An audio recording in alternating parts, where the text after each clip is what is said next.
NEET UG 2019 का सवाल उड़ीसा का है। One scientist cultured Cladophora in suspension of Azotobacter. एक साइंटिस्ट ने एजेटोबैक्टर के सस्पेंशन में, मतलब एजेटोबैक्टर उस ये मतलब ऐसे डिश समझ लो, इसमें एजेटोबैक्टर फैला हुआ था। हाँ, जैसे लिक्विड का सस्पेंशन होता है, मतलब लिक्विड उस प्लेट में फैला है, वैसे एजेटोबैक्टर का सस्पेंशन है। ठीक है, एजेटोबैक्टर फैला हुआ है, उसमें अपन क्लेडोफोरा को कल्चर कर रहे हैं, ये साइंटिस्ट कल्चर कर रहे हैं अपन ने। And illuminated the culture by splitting light through a prism. देखो ये प्रिज्म रख दिए, एक लाइट हमने डाले और उस प्रिज्म से उस लाइट लाइट को स्प्लिट कर दिया। ठीक है, अब देखो उसके कंपोनेंट्स कलर में, जैसे कि होता है ना रेनबो कलर, वैसा ही observe that bacteria accumulated mainly in the region of. अब देखो बैक्टीरिया कौन है यहाँ पे, ये एजेटोबैक्टर है ना, वो बैक्टीरिया। क्लेडोफोरा एक ग्रीन एल्गा है। यहाँ पे देखो, ये जैसे ये लाइट पड़ी, ये रेनबो जैसे कलर में स्प्लिट हो गया, और यहाँ पे बताना है कि कौन से कलर की लाइट में ज़्यादा एक्यूमुलेट हुए हैं ये एजेटोबैक्टर वाले बैक्टीरिया। अब देखो फोटोसिंथेसिस इन हायर प्लांट्स में ये सब टॉपिक कौन सा है, ये अर्ली एक्सपेरिमेंट्स वाले सब टॉपिक में। यहाँ पे देखो, now consider the interesting experiment. ये वाला जो क्वेश्चन में दिया एक्सपेरिमेंट वही है, TW एंगलमैन ने किया था। ये इसकी उम्र लिखी हुई है।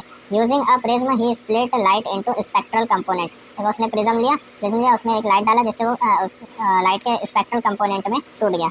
वो लाइट जो डाला था वाइट लाइट ही होगी, और उससे वो रेनबो कलर में टूट गया। And then illuminated a green alga यानी क्लेडोफोरा, ये Cladophora placed in the suspension of aerobic bacteria. Aerobic bacteria कौन है, Azotobacter. The bacteria use to detect site of O2 evolution. अब देखो यहाँ पे जब ये ना क्लेडोफोरा यहाँ पे है और एजेटोबैक्टर भी है। अब एजेटोबैक्टर वहाँ एक्यूमुलेट होगा जहाँ पे O2 ज़्यादा इवॉल्व हो रही है। O2 क्यों इवॉल्व हो रही है, ग्रीन एल्गा ना क्लेडोफोरा, उसका हम कल्चर करा रहे हैं, तो ग्रीन एल्गा उसमें क्लोरोफिल होगा। ये देखो, ये सनलाइट भी आ रही है, सनलाइट आ रही है, क्लोरोफिल भी है, तो फोटोसिंथेसिस होगा। फोटोसिंथेसिस के रिएक्शन में क्या होता है, देखो ये फोटोसिंथेसिस की रिएक्शन है, इसमें O2 इवॉल्व होता है।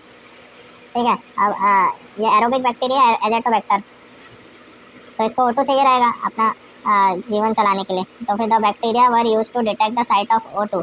अब देखो O2 इवोल्यूशन की साइट को ये डिटेक्ट कर लिया। He observed that the bacteria accumulated mainly in the region of blue and red light of the split spectrum. अब देखो यहाँ पे समझ लो, ये रेड लाइट आ रही है, रेड, और यहाँ पे ब्लू लाइट आ रही है, और यहाँ पे बाकी लाइट है, यहाँ उस साइड बड़ी प्लेट कर लो, और यहाँ ऐसे ऐसे पड़ रही है, ये यहाँ पे कुछ और लाइट है। अब यहाँ पे ज़्यादा एक्यूमुलेशन हो रहा है और यहाँ पे ज़्यादा एक्यूमुलेशन हो रहा है, क्यों, क्योंकि यहाँ पे O2 ज़्यादा इवॉल्व हो रही है। बस देखो, मैंने इसी का ये डायग्राम बना के रखा था।